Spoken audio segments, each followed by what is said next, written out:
Welcome back. Remember last week we were at the New York Stock Exchange looking at how human beings make decisions, and you were introduced to Professor Daniel Kahneman and the Kahneman curve and how that influences every single decision that human makes, including the decisions your buyers make.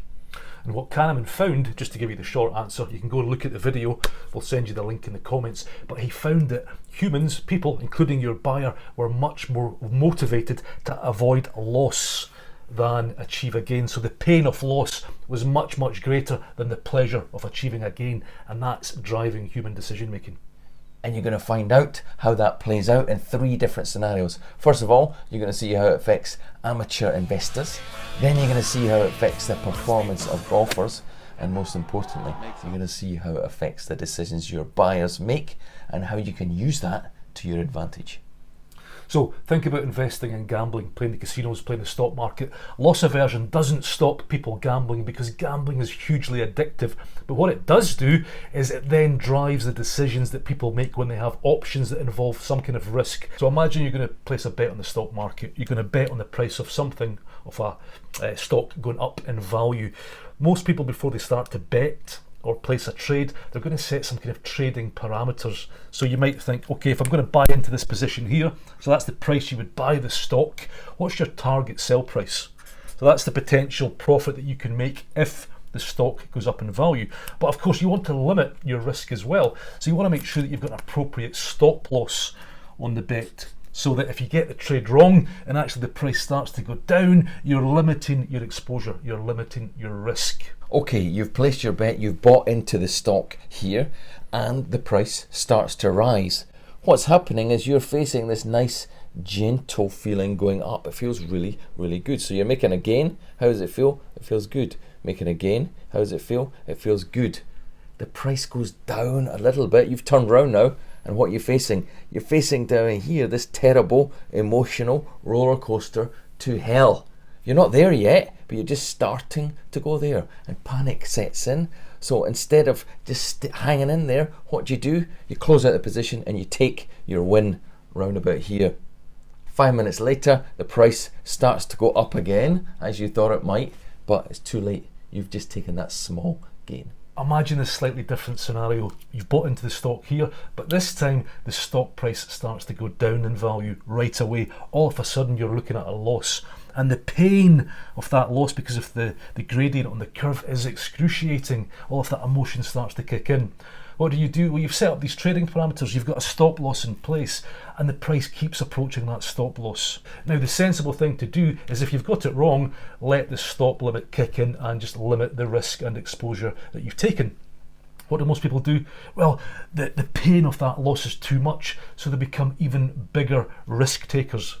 They actually start to move their stop loss even further away to give themselves more room for the price to turn around and correct itself. And they keep doing that. They keep throwing money at this to try and cover their position because the pain is too much, until eventually they can't cover the position and they have to accept that loss. So you end up losing really big over the long run compared to winning small. And the difference between good investors, our professional investors, isn't trading strategy, it's not intelligence, it's their ability to control emotion. Another fantastic place to measure and observe loss aversion is in the world of golf. So if you think about the curve, so in the middle, normal, well that's par, so the golfer's trying to achieve par. If they make a gain over here, that's them trying to play for a birdie, for example. And if they're losing, then they're dropping a shot, maybe it's a bogey. What they found though is that when they look at all of the stats, when golfers have got putts, they become much more accurate with their putting when they're trying to avoid that loss than compared to their putting when they're trying to achieve a gain or make a birdie. If Tiger Woods was as good at hitting birdies as he was at hitting pars, he would have made a lot more money than he did. So how does this relate to your buyer? Well, remember, most sellers, they talk about the gains, about the benefits that your buyer can get. What does that do? It generates a positive emotional feeling inside your buyer, a positive emotional feeling to try and get them to buy in to this change that you're wanting them to take. But it's only a small feeling here compared to what you could achieve. What you need to do by questioning and asking and imagining is show your buyer that actually they think they're there right now, but actually they're not there. They're not normal. They're way over here. Their current position is difficult, and it's got lots of difficult business impact, and associated with that, it's got lots of emotional impact. So you show your buyer by asking all these questions that they are actually sitting down here. Let's see what that motivation to change looks like. Okay, remember the sellers that are just talking about benefits, the motivation to change, that looks like this. The sellers that clearly explore your buyer's current position and show your buyer how difficult and dangerous from an emotional and business point of view their current position is, they generate a huge amount of emotion.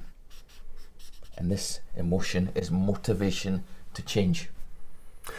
And it's the fact that losses loom much larger in people's heads than gains. Well, that's why golfers become much more accurate when they're avoiding that bogey putt compared to trying to achieve the birdie. And it's why when people gamble, they become much bigger risk takers when they're looking at potential losing positions. So if you can get your buyer to see that by doing nothing, they're losing, they're much more likely to take a gamble. And that gamble means changing what they do today and potentially picking you. Now it's the gap between both of these positions that generates that motivation to change. Gap, have you heard that term somewhere before? Keenan's Gap selling book that's coming out very soon shows you very clearly how to do this. And what's more, every Slingshot Edge customer, all their sellers are armed with stories and visuals to help them do this as well. Now, if you're going to go there, there's something that you need to avoid, because you do have to go there. And if you can avoid this, you can avoid the whole deal blowing up in your face. To find out about that, tune in next week.